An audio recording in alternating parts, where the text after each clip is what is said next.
সীমান্তে এসে দাঁড়িয়েছে। বিজেপি হুমকি দিচ্ছে বাংলাদেশের সীমান্ত নাকি তারা অবরোধ করবে।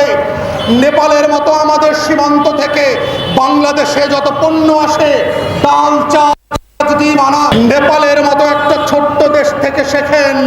তারা আপনাদের অবরোধের মুখে লড়াই ছেড়ে দেয় নাই।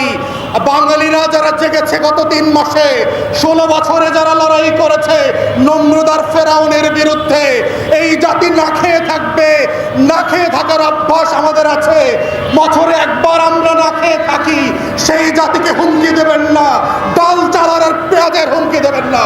না খেয়ে থাকবো দাউলিয়াতের কাছে, জাতীয় শত্রুর কাছে বাংলাদেশের স্বাধীনতা সার্বভৌমত্বকে গাদ্দার বেঈমানদের মতো, আওয়ামী লীগের মতো আমরা বিক্রি করে দেব না। প্রিয় দেশবাসী, যারা আমাদের